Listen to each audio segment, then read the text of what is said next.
All right, good morning, everybody. My name is Jody Janikopoulos. I'm an Addison Library Adult Services Associate, and I am here this morning with Laura Winnie. We have been working on this for a while, and I'm so glad we're here. Part one of a four-part series. We're calling it Understanding Animal Behavior. And Laura is here from the DuPage Animal Services Organization, which I'm going to let her tell you about. Hoping that you can visit us if you've missed this recording this morning. I'm making it available on YouTube live streaming, and it will also be retained in our Addison Public Library YouTube channel, hopefully to be streamed as well on a public access channel. I'm hoping for that. So until that time, we will just enjoy the existing program and recording on YouTube. Coming up tomorrow, just so you know, I have Anna Vitek from the Fuel Horticultural Program at College of DuPage, and she's going to come on at 1 p.m. with me to discuss what they do for their food pantry as well as their organic farming. So I'm really excited about that too. We have some really good programming and local focused as well. So without further ado, I'd like to introduce you to Laura Winnie, and I will let her tell you what her job is and what she does, and then she's going to give us a great presentation, part one of 4 of this Understanding Animal Behaviors. Thanks, Laura. Thanks, Jody. Hi, everyone. My name is Laura Winnie. I am the Education and Community Engagement Coordinator for DuPage County Animal Services, located in Wheaton. And my job is to help educate the public on all things animal. So it's a really fun job. It goes everything from helping take care of a puppy to what do I do about the raccoons in my backyard and anything and everything in between. So today we're going to focus on S.H.E.D, shelter, healthcare, exercise, and diet. So 4 essentials for healthy, happy pets. The first part will focus on cats and dogs, and the second part of the program will focus on rabbits and other small mammals. And this is a really important topic because so many times we see animals surrendered at our animal shelter because of miscommunication and unmet expectations. So we're going to talk about what goes into caring for these animals and making sure that they're good fits for our household, and also just to make sure that we're going to get what we want from these animals if we have them, if we bring them into our lives, so that we can manage those expectations of what's possible. So without further ado, I'm going to go ahead and share my screen and we'll go and get started.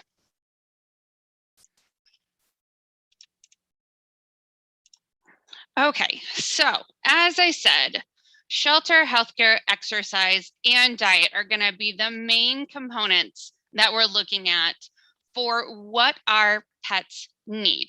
As pet guardians, there's just a lot that goes into this, and it can sometimes be really confusing. So hopefully breaking it down in this way will help manage that information and make it a little bit more easier to understand. Now, all of these categories, all of these S.H.E.D categories work together to create a healthy life for our pet.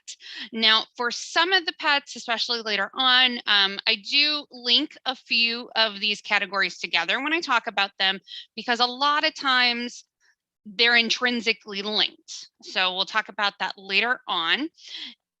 And if you have any questions about a particular pet, feel free to throw it up in the chat window. We should have time at the end. And I'll also have my contact information available at the end. If you come up with a question later on, or you're watching this on YouTube, feel free to send me an email or give me a call. Always happy to help. That's what we're there for. Okay, that's what Animal Services is there for. So we're also going to talk about typical annual costs, lifespans, and other factors about these animals that you want to keep in mind before you bring them into your home, or if you're having troubles in your home, maybe these are some things that you can look into to make life a little bit better for all involved. Now, before we dive into the specifics, I do want to spend a little bit of time on the 5 freedoms. So the 5 freedoms are basic things that we as animal care providers want to provide for our animals. So it was specifically designed for agricultural needs in the 1960s, but it's been adopted by veterinarians, the ASPCA, humane societies, DuPage County Animal Services has adopted this because it really does help create this well-being for any animals in our care. And when we look at these freedoms, a lot of the things in S.H.E.D are going to tie to one or more of these. So freedom from hunger and thirst by providing ready access to fresh water and a nutritious diet to provide and maintain full health and vigor for the animals. Freedom from discomfort, so an appropriate environment, including shelter, resting area, enrichment and exercise opportunities. Freedom from pain, injury, or disease. So we're going to be looking at preventing diseases or rapid diagnosis and treatment. We're going to talk more about that in just a second. Freedom to express normal behaviors. This is one where it gets a little confusing for people because there are definitely some natural behaviors with our pets that we don't love, right? We don't love it when our pet cats, as cute and cuddly as they are, rip up our furniture. So the idea here is to give them an outlet for that behavior somewhere else. Not on the couch, not on the table, somewhere where they can do that behavior and it's an appropriate and safe place so that everybody lives in harmony and gets along. Freedom from fear and distress. We want to make sure that we're keeping the mental well-being of our animals in mind as well. And with that being said, sometimes there are things that we need to do with our pets that's absolutely going to be scary for them, like going to the vet. So one of the things that we recommend is looking into fear-free professionals. If you're looking for a new veterinarian, groomer, daycare facility, something like that, you can go on the FearFree Certification website and find professionals that have gone through this training. It was founded about 5 years ago, and it's just a wealth of information and certification for animal professionals.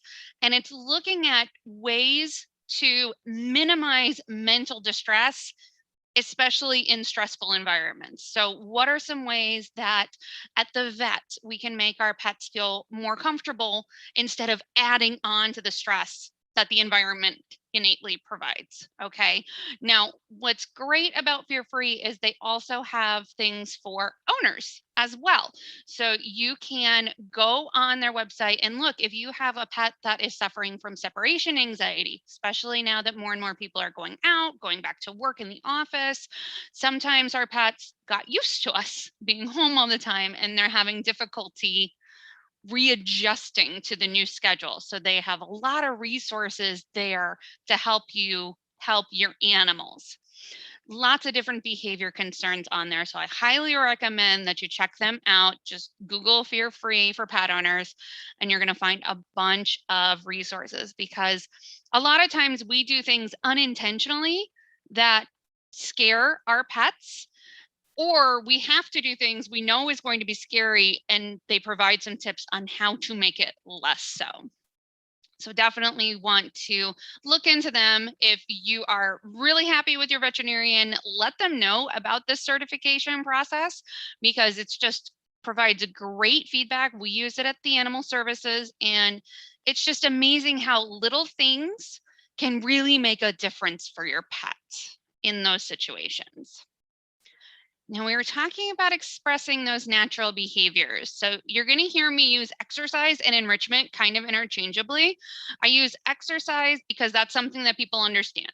They know what exercise is. Enrichment's a little bit more confusing, but that's that free to express natural behaviors. Okay. It curbs destructive tendencies, as I mentioned with the cat on your couch, instead providing a scratching post and encouraging them to use that, rewarding them for using that. They're still getting to do the thing they like, which is scratching. It feels good for a cat to scratch. That's why they do it. And it's an appropriate place, so it's not destroying your home.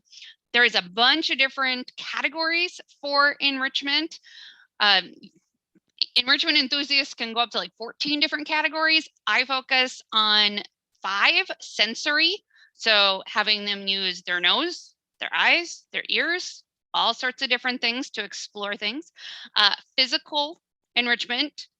For example, my cat really likes different textures to sleep on. So I switch out blankets and pillows and even like give her a dog bed versus a cat bed, things for her to explore in her physical environment. That's new. Anyone who's owned a cat and has brought home a cardboard box, if I fits, I sits. Just that kind of thing. It's simple things we can do to provide physical enrichment for our cats.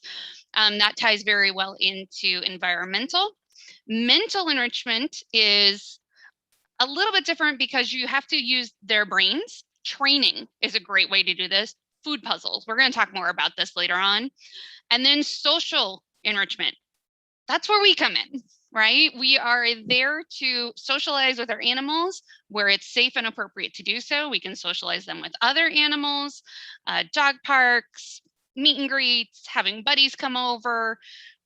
But we're going to probably be the main socialization factor for our animals. So making sure we're giving plenty of time in our days to engage with our animals is going to really help their overall health.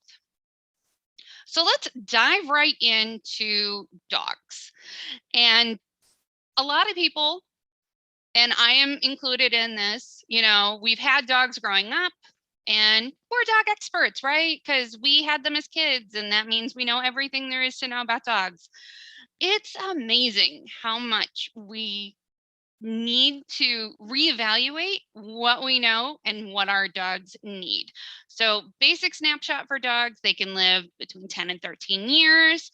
The smaller breeds tend to live a little bit longer on that scale. The larger breeds tend to be a little bit shorter on that scale.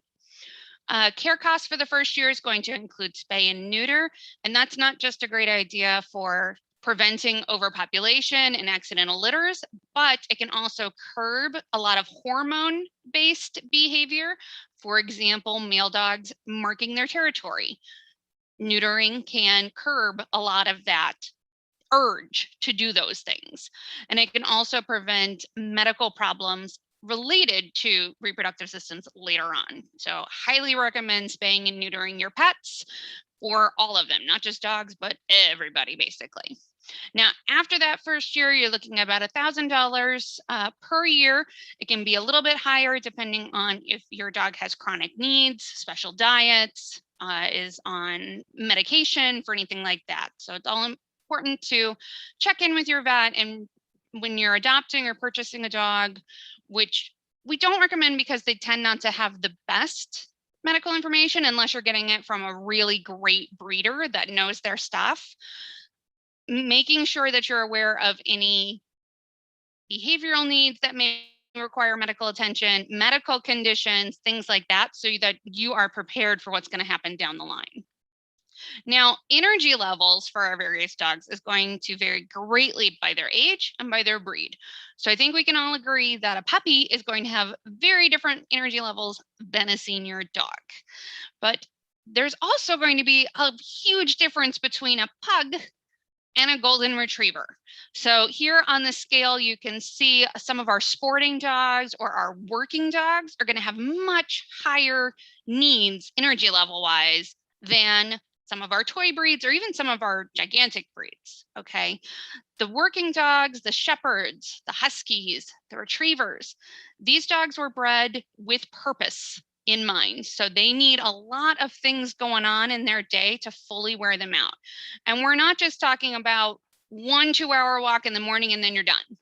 We're talking about different things throughout the day to engage them, because typically what happens is you do a stretch of exercise, then they take a break, then they're ready for something else. All right. So we're pretty much all familiar with the idea of walking our dogs, and we're going to go more in depth about different ways to really enrich their lives and wear them out, because tired dogs are happy dogs and they have happy guardians. Now, looking at shelter needs, up here in the north, we're going to need a little bit more care because of the different climate changes and things that we have throughout the year. So we want to make sure that we have a bedding area for them to sleep in. Something that's raised up off the floor is going to help them stay warmer in the winter and cooler in the summer. So you don't want something that just lays flat on the floor because that's not going to be super comfortable. We highly recommend looking into crate training with your animal because it can mimic the denning instinct for these animals. So it can be that safe space. A lot of times when we think of crates, we think, oh, I don't want to punish my dog. I don't want to lock them up in a cage. But you can create positive associations with the crate so that they know that that's a safe space for them to be. One of the easiest ways to do that is through feeding them in their crate. Crate means food. That's a great way to form a positive association. That way, when they need to go in that space, you're not going to be struggling. It's not going to be a battle to get them to go in that space because they know, ooh, crate means food. Awesome. And they're going to enjoy being in that space. I have a dog that is very anxious. I call him a little fuzzy ball of anxiety. And there are many times if something is going on outside, the fireworks are a prime example, we have his crate covered with a blanket. So it does look like a burrow, like a den. And when something stressful is going on, he just goes and he puts himself in his crate because that's where he feels safest. You definitely want to look into any weather gear that you're going to need. You can go the full-on route and do the booties. It's adorable having a dog put on booties for the first time. It's hilarious. But you can also just make sure that you have towels, blankets, mats, wet wipes near the door to get any road salt or anything like that, sidewalk salt off their paws during the winter, and anything else that you need during the summer. Maybe bring along extra water bottles, bowls, things with you if you're going to be out and about. Toys are a great thing to have, and we've got some recommendations for that later on what you're going to need.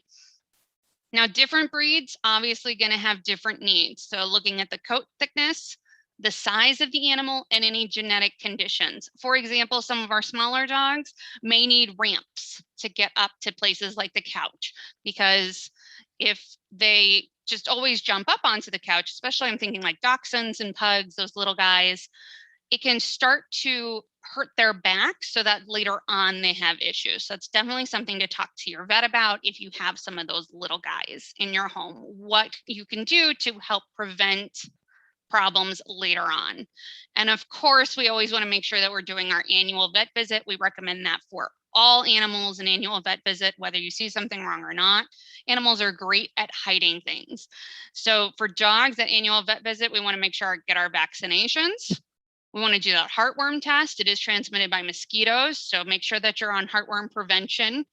Fleas can also, and ticks can cause diseases as well, so we want to make sure we're on preventions for that year round. Even though these parasites sometimes are not as active during the winter, we're definitely getting warmer spells now, so most veterinarians recommend parasite prevention all year round, even here up north. Spaying and neutering we talked about, and then also grooming. We want to keep an eye on their nails, their ears, especially if you have a floppy-eared dog, their teeth, and their anal glands, because these are all areas that we don't necessarily look at or want to look at, right? Because sometimes they're stinky areas, but they can cause problems if they're not maintained. There's also a lot of different medications that you may need to look at for joint and coat supplements to help keep healthy skin, healthy fur, and healthy joints, allergies, and also some animals do have breed specific ailments.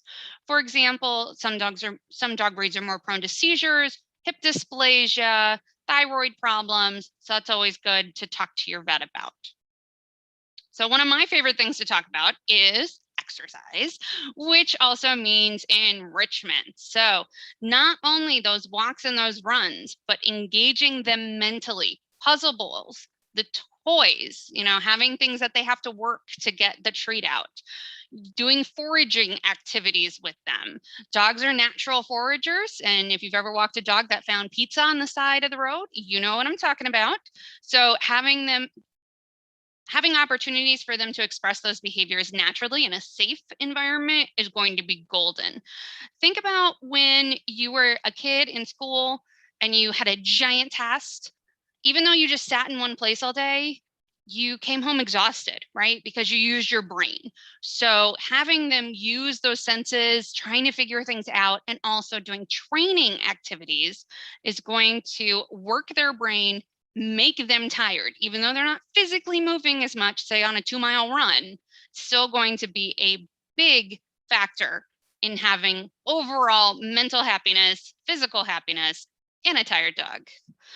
This does vary greatly based on the breed, the age, and the health. These are all things to research when you're trying to figure out what dog is right for you. So I highly recommend, if you're looking for a specific breed, reach out to breed-specific rescues and talk to the people there, because they're going to give you a good idea of what these animals' general needs are to help you make your decision.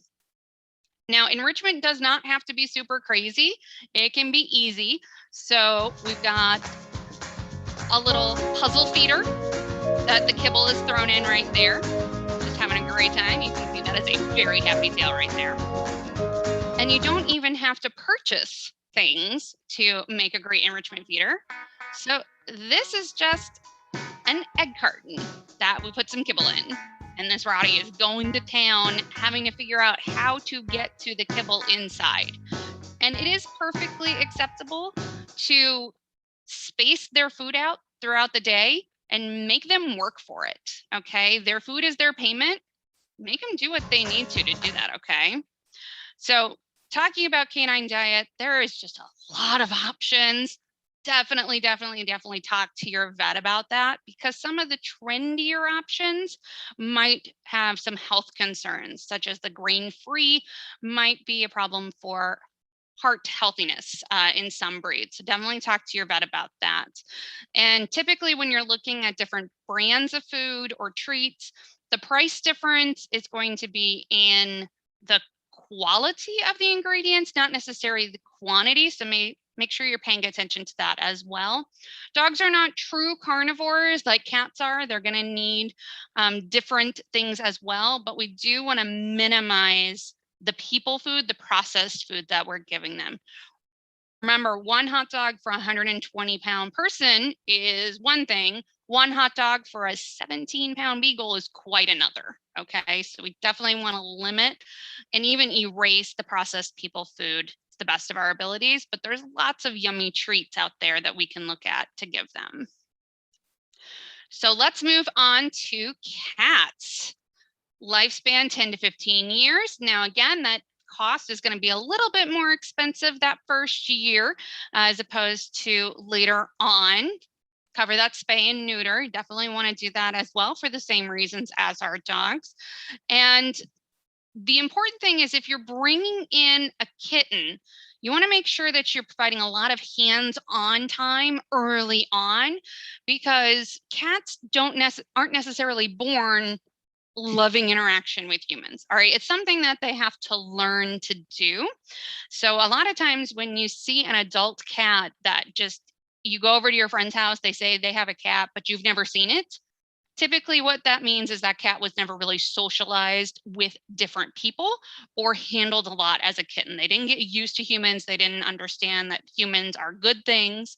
So making sure that you always associate yourself with good stuff like play, food, all these things, especially if you're bringing in a new kitten, and having a variety of people providing that as well to get them used to it. Now, one of the things that we talk about with cats a lot is that cats are jerks, and that's a huge misconception, because most of the time cats are just misunderstood. So looking at this graphic here, meowed until human woke up, didn't need anything, just bored. I would argue that cat definitely needs something. It needs a more enriching environment, and it needs enrichment and exercise. So making sure that we are providing the things that our cats need in the home, because we do recommend that cats stay indoors. There's just a lot of risks outside for them. So the safest place is going to be inside a home, but having bedding, perching and climbing opportunities, giving them different levels to explore from, scratching surfaces, hideaways, and the litter box. We want to make sure that we're cleaning that litter box at least once a day, because cats are very clean animals, and you not cleaning a litter box for a couple days is the equivalent of not flushing a toilet for a couple of days. And that's really gross. And I don't blame them for not wanting to use that. So making sure we're providing at least one for every cat in our household, plus one more, because sometimes cats can get very territorial about where they eliminate. So making sure we have plenty of space, plenty of opportunities for everybody is going to be important. Now, enriching for our cats, same thing as with dogs. We've got toys, especially pouncing toys. Lasers are a great thing, but make sure that when you finish with the laser, you land it on a toy or piece of food so that they have something to catch, so that they have that opportunity to be successful in their hunting. Outside views, cat TV is a great option, but the most important thing is interacting with you.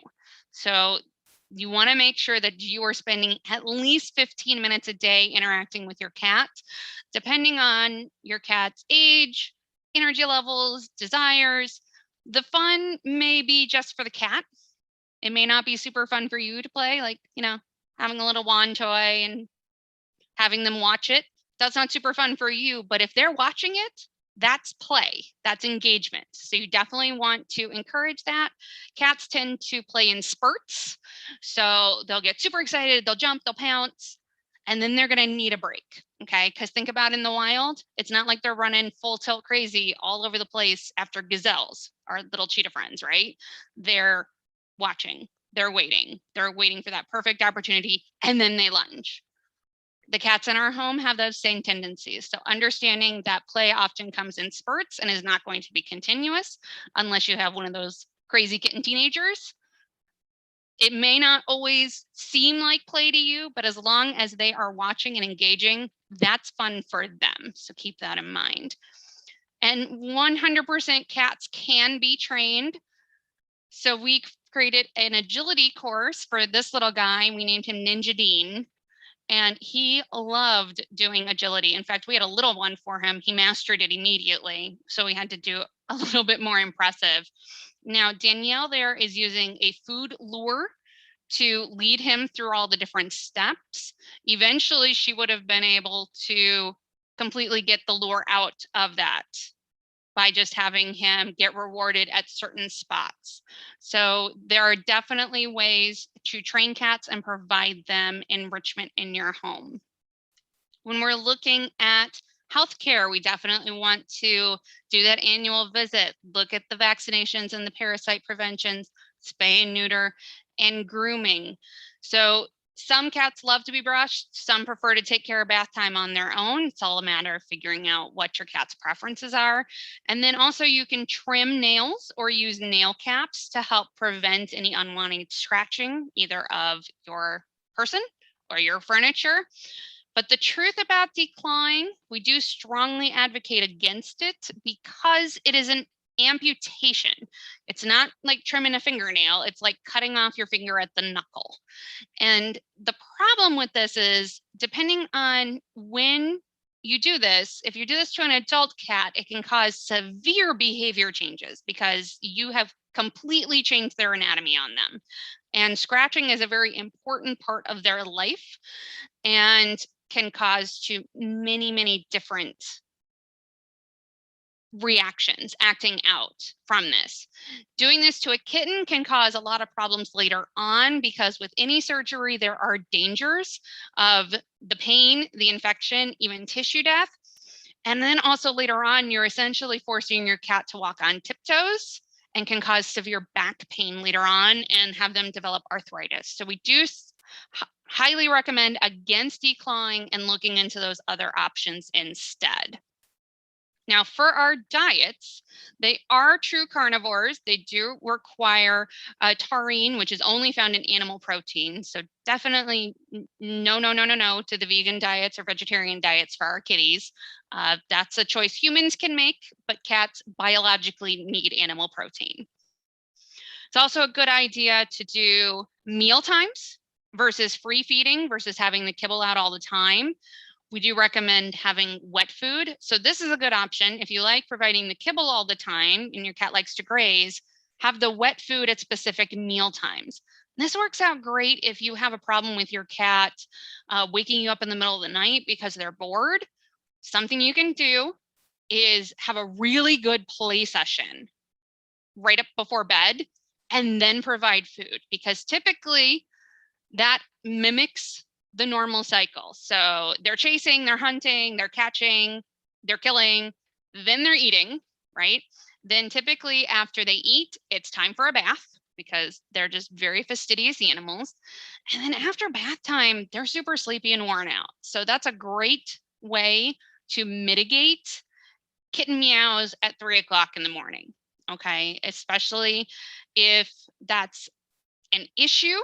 Also, if you have an issue with kitten waking you up at 6 o'clock in the morning because they're hungry for breakfast, I would recommend looking into timed feeders, because then they're going to meow at the feeding machine and not at you.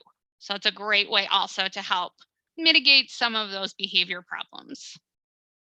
Now, different energy needs are going to require different consumption for food. So monitoring that, if you see momentary changes in your cat's intake or consumption of food, it's nothing to be concerned about unless it's over several days. Then talk to your vet about it. But just like us, sometimes they're not super hungry, or sometimes, it was a really hard day, they're super hungry. Okay, so it's okay to see little fluctuations over time, especially between seasons, but monitor it if it's a long-term thing and talk to your vet about that, because cats are amazingly good at hiding illness. And so sometimes that change in food consumption is one of our first hints. Okay. All right, so we're going to skip the question section for now because I want to dive right into our S.H.E.D for small mammals. So we have rabbits, and then we also have our other small mammals. So guinea pigs, hamsters, gerbils, rats, and mice that we'll talk about. Now, just like for our cats and dogs, we do have our shelter, healthcare, exercise, and diet. A few points that I want to talk about before we dive right in. Remember our 5 freedoms. So when we're talking about fear from distress, one of the things that we get a lot of is outdoor living. So at DuPage County Animal Services, we recommend against outdoor living for any pet animals, because there are just lots and lots of risks out there. And not just the risks of predatory animals, but also disease. And then just that stress of being outdoors. So even if a predator never actually gets into your rabbit hutch or into your guinea pig cage, the fact that it's there nearby, possibly snuffling or sniffing at the enclosure, is going to be super, super stressful for these animals and will over time shorten the quality of life for them. Okay, so field trips, supervised field trips, are great for any animals, but definitely recommend that their primary living location is indoors, even for those smaller mammals, those rabbits, those guinea pigs, etc. You might also see a lot of different behavior changes with animals who are constantly living outside because of that stress, or even just the lack of social opportunity. Talking about healthcare for small animals, even rabbits, not all veterinarians are the same, and not all veterinarians cover these animals. So they are referred to as exotic animals, even they're the domestic to the United States, rabbits especially. They cannot be seen by every single veterinarian. You're going to need to look at one that specializes in this particular animal. So just give them a call and say, hey, I have a rabbit. Do you have anybody that works with rabbits? Unfortunately, they can tend to be a little bit more expensive because they are a specialty vet. So that's something to keep in mind as well when you're budgeting. Now, as well, we want to talk about exercise versus enrichment for our small animals as well. Again, tired pets are happy pets. And especially for these guys, we want to make sure that we're providing them with ample space and ample time and things in their environment to give them those opportunities. So we're going to talk much more in depth later on, but I always recommend doing training with any animal. Yes, you can absolutely do training with rabbits, with guinea pigs, with mice, with gerbils. Just takes a little bit of time, but it increases your bond with the animal. So they're going to associate you with fun things, which is always a bonus. So let's look at our rabbits. Now, sometimes, and especially now, we get an influx of bunnies at Animal Services because it's a couple months after Easter. People thought, oh, baby bunny, that's super cute for my kid. My kid can take care of it. They're easy, right? No, they're not. They're not super easy pets. They are not low maintenance. They require a lot of care, and they live a lot longer than people expect. Unfortunately, in pet stores, they're kind of housed with like the guinea pigs and the gerbils, which have shorter lifespans. Rabbits are more along the lines of dogs and cats, so 8 to 12 years. And when we're looking at our costs, we definitely want to look at into spaying, neutering. If you're getting them from a pet store, that's not going to come with it. And I don't want to scare you, but I do, of how many times we've had litters of bunnies surrendered to the shelter because the people thought they were getting 2 female bunnies from the pet store, but they had been missexed. And boom, 3 months later, all of a sudden you have 12 more rabbits than you thought you would. Okay, so very, very important to make sure that you're spaying and neutering your animals to avoid those accidental litters. We've had cases where bunnies are born, and then a few months later, those bunnies start having bunnies, and it gets out of hand really quickly. So making sure that as soon as you're bringing a bunny into your home, you are checking with your veterinarian to get them spayed or neutered, and even just to make sure that they're properly sexed so you know who you have in your home is going to be important.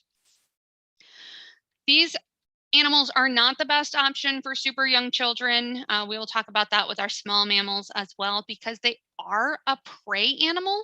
So lots of noise and rough handling is not going to be conducive to bonding with your bunny. That's going to scare them, and they're going to think that you're trying to capture them and eat them.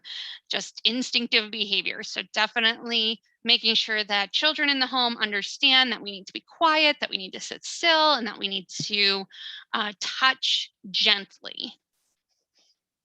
So for our rabbit shelter, again, just kind of like with our cats, then with our small mammals, we want to make sure that we're providing a lot of enrichment opportunities in the space that our animals are going to be living in. And bunnies need a lot of space. So those cages that you see at the pet store is not going to be nearly enough to give them the room to fully express their natural behaviors. So we can see here in the photo, this one has multiple levels, which is fabulous. They are a prey animal, so having places they can hide when they're scared is going to be great for their mental health. And if you have free range bunnies, you want to make sure that you're covering up any cords because they love to chew on all the things. All the things. I have a friend who has lost many a remote control because of her free range bunnies. So providing them with chewing opportunities, but also monitoring what's in their space and supervising them when they are free range and hanging out in the living room with you, it's going to make sure that everybody is much happier. They can be litter box trained, which is fabulous. So you definitely want to have a space big enough to have a resting area that is further away from their litter box area. Nobody wants to live in a smelly bathroom. So same goes for our little animals. They want to have that distance, okay? And using ceramic or metal food and water bowls, or even you can do the water bottles that have the little metal spigot. Like I said, they chew on everything. So if you have plasticware in there and you're not supervising them, it is possible that they will chew it, rip it up, swallow it, and really mess with their digestive system. So we recommend chew-proof stuff for their food items. For bunnies, we're looking at 3 hours a day for exercise. Now, that doesn't mean that you are on the floor with your bunny for 3 hours every single day. That's not always reasonable or possible with our lives. So having this nice big exercise space that they can move around in, having different enrichment items, food puzzles are a great one, toys, scratch mats, burrowing boxes, so boxes just piled with hay or newspaper, something that they can just really shred and get into is going to be a lot of fun for them. The different levels to provide them different views of their room.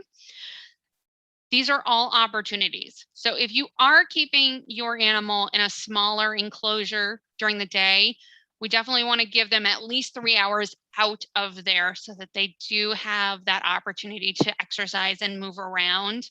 For the exercise pens, we recommend at least 32 square foot for a single bunny. And then you're going to need to add on if you're having additional bunnies in that space. Now, there is no such thing as a dumb bunny, and they totally can be trained. Now, again, that litter box training is just the beginning.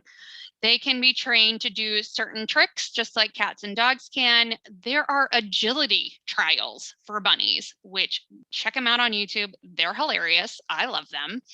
And it not only is it good like physical enrichment for your bunny, right, getting them to move around, but it also works their brain. So they can be very food motivated. So we're going to see a little video here. It's called target training, and just the bunny learning, what do I need to do to get that special treat? They have to think about it, right? So that engages their brain in a way that physical activity, just space alone, is not going to do for them. So let's look at this little video here. So you see we have a pretty easy target. It's just a soda cap on the end of a stick, and she's using a clicker. So when the bunny touches its nose to the target, she makes a click sound using a clicker that lets the bunny know, yes, you did that right. Clickers are really good for training any animals because it provides a consistent announcement. Hey, you did this thing right. Okay, now here's your treat.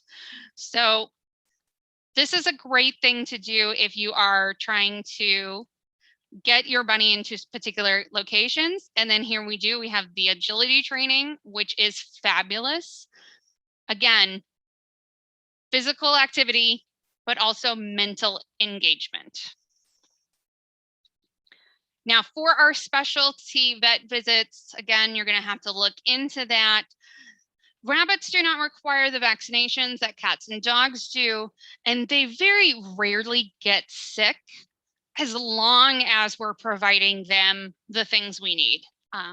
The diet that we'll talk about next is super important for this, and having that space where they can move around. However, an annual vet visit is still really important just to make sure that everything's going well. Again, animals hide illnesses, and a lot of times if we wait until symptoms present, it's going to be more complicated to treat than if a vet catches something early. So if we do see signs, lethargy, lack of appetite, diarrhea, sneezing, or any nasal discharge, any respiratory things, or if they're just not acting the same, those are times to see a vet immediately, because that means that the illness has progressed to the point where the bunny can't hide it anymore. Also make sure that we are spaying and neutering, and you can do grooming with your bunny. So they do have claws, they do like to dig, so you can use the little trimmers that we use, just like we do with cats, to trim it off so it's not as sharp. And many bunnies enjoy being brushed, so that's another great enrichment opportunity and bonding opportunity with your bunny, as well as just helping to keep them clean. We never want to bathe a bunny, because it is just very, very stressful for the rabbit to be covered in water, and they can panic. And actually, just the trauma of the experience can be fatal because sometimes bunnies have pretty weak hearts. And we never want to traumatize our bunnies to that extreme. So we definitely do not recommend bathing a bunny. Just like with cats, they're pretty good about keeping themselves clean. You might need to do like a little spot cleaning if they get into something, but definitely we never want to fully bathe a bunny and submerge them in water because that's just going to cause a lot of issues. We also want to be very careful in how we're handling our bunnies because of that tendency to kick really powerfully when they are distressed. Think about it. Their predators are going to be really big birds that come from the sky and pick them up from above. That's kind of what we look like when we come up and we come and pick them up from above. So they will resist that, especially if they have not ever been handled before or trained that that's okay. So they can kick so powerfully that they can actually break bones in themselves. And they can also injure us too. It's never fun to be kicked by a bunny or bit by a bunny. We never want to stress them out to the point where they feel they need to defend themselves. So best course of action to make sure that you're keeping your bunny safe and healthy is interact with them on their level. So get on the floor, let them come over to you, avoid picking them up or carrying them around unless, again, it's something that you absolutely have to do. Even when we're transporting to the vet, that's where that target training comes in handy because we can get them to go into the carrier of their own free will, and we don't have to physically handle them and cause them distress before we go to the vet. Now, as I mentioned, rabbits have a very sensitive digestive system. So you definitely don't want a Bugs Bunny with these guys. You don't want to do just carrots all day long. 80% of their diet needs to be hay. Okay, and there are certain hays that are better for them than others. Grass hay is what you want to look for. So Timothy hay sold in pet stores is a great option. Just have it out all the time. With that litter box training, what we recommend is line the bottom with newspaper, put hay on top of it, and it's kind of a one-way system. So as they're eating and food is going in the mouth, then digestive food is coming out the rear right in that litter box. So it's a nice system. It keeps things nice and tidy.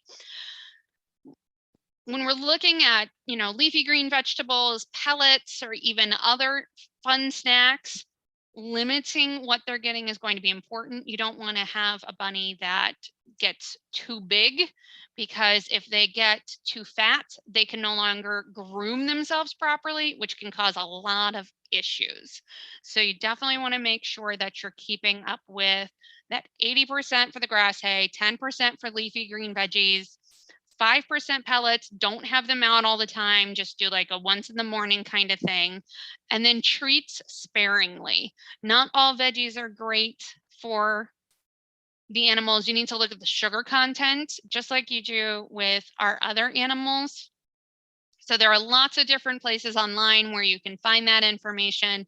Highly recommend that you check that out. They will go absolutely crazy for treats.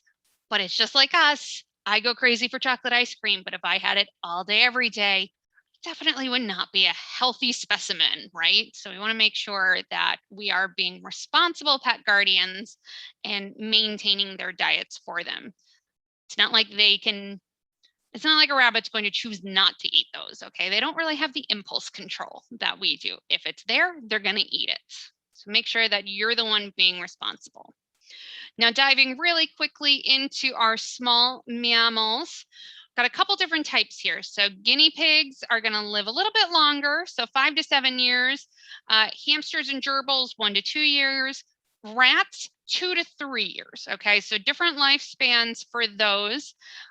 Approximate annual care cost is going to be $400. Again, we do recommend that annual visit just to make sure that everything's going okay. And then if you do see any signs, especially a change in behavior, that's a time to call in for a vet visit right then. All right. So what do we need to have in the home for them? Well, typically these animals are going to be contained either in a cage or a pen. Guinea pigs are definitely going to need a lot more space, but our rats, our gerbils, our hamsters, you still want to provide them lots of different opportunities to get around in and different levels hidey places, especially, or even just bedding that they can hide in. For these animals, we do not recommend wood chips. Even though they sell them in pet stores, they can be toxic because they've been treated with chemicals and they will be chewed on. So Carefresh bedding is an option, shredded paper, or even just hay or straw. Those are good options for bedding that's going to be safe if your animals chew on them. Want to make sure that we're providing those water bottles or bowls all the time, fresh water all the time, and then definitely provide chew toys. We'll talk about this in a minute, but these animals are rodents. So rodents' teeth grow continuously, just like with bunnies. I should have mentioned that. And they need to be able to chew to maintain a healthy tooth length. Okay. So chewing helps trim down the teeth to keep them at a comfortable and healthy length. And if they don't have things provided for them to chew on, they will find other things to chew on. So make sure that you have great chew toys. There's lots of different ones that you can find online. Wooden ones are a great option, but just make sure, again, that it's specifically meant for these animals. Don't just go to the hardware store and get some lumber, because you don't want any chemically treated wood that your animals will chew on. If you're looking at hamsters and gerbils, then having an exercise wheel is a good option. Even rats will like them as well. But if they're not using them, just go ahead and remove it from the environment. Not every single animal is going to enjoy that as an enrichment option. And sometimes it can cause injury if they're just kind of left inside. Exercise balls, the ones like the hard plastic ones that we have where they roll around outside, those can be quite a problem because, one, you're confining your animal in something typically see-through, so they're going to feel very, very vulnerable, and they're trapped in that space. So it's not something that they can get out of on their own. And it can also cause dehydration as they're moving that wheel, as they're panting, as they're, expatiating water. They don't have access to the water that they would in their environment. So we do recommend against using the exercise balls.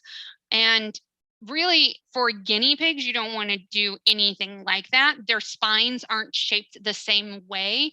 And we also want to double check the size of any exercise wheel you have in the environment for them to make sure that it's an appropriate size, that they're not going to be too cramped or compressing on their spine while they're using it. So you definitely want to have lots and lots of room for these animals to get around in. And one of the bonuses of guinea pigs is a behavior called popcorning. And it's just like it sounds. They look like balls of popcorn. And this is something that you see a lot in younger guinea pigs. And it's just an expression of joy. They're just so happy that they're jumping and popping around. So this is not a behavior that you would necessarily see in a very small cage, right? Because they don't have the room. So definitely look into what you're providing for your animals to make sure that that space is going to be healthy for them.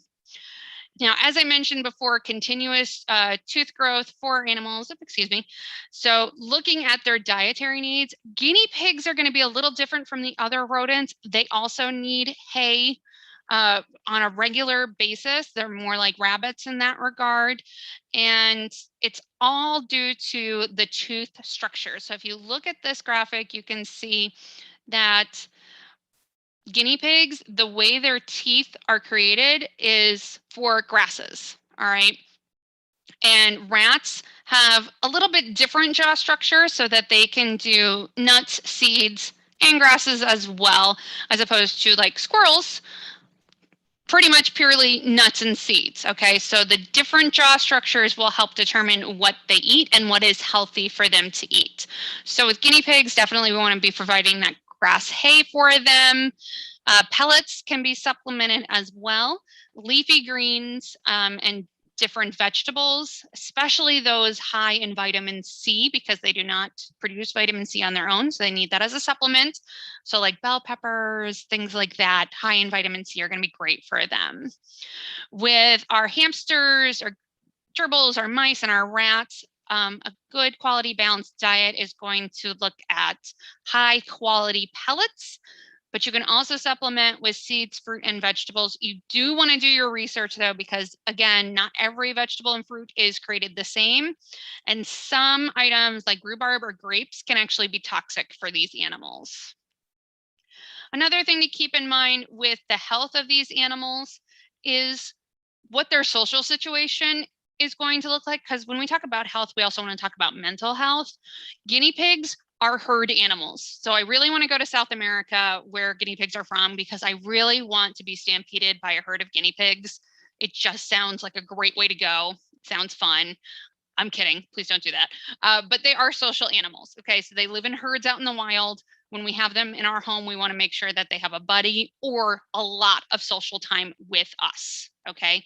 Hamsters, on the other hand, are typically going to be more comfortable being on their own. Mice and rats, it varies, but typically they are also going to be social animals, and they do better in same-sex pairs or in groups. Now, these animals, just like our rabbits, need calm environments. So they are very timid. They are easily frightened. We want to avoid loud noises, sudden movement, reaching in and grabbing for them. So it's something to keep in mind with our children, talking about soft touching, safe touching, and just in general, being calm and being in the space with them. So for further resources, there are lots of different options. We have them right on our website. So you can go right to our website. And also Best Friends Animal Society, the American Veterinary Medical Association, and the Humane Society all have great options for resources, for further information, because you're going to get a lot, just like with anything on the internet, you're going to get a lot of stuff that may be questionable, like exercise balls are great. Okay, well, thanks, Billy Bob Joe from Massachusetts, but my veterinarian recommends against them, so definitely know what the source is for this information and try to find reputable sources for anything like that. Now, for anybody that has questions, like I said, this is what we're here for at Animal Services. Feel free to give me a call. You can also reach out via email, humane.education@dupageco.org.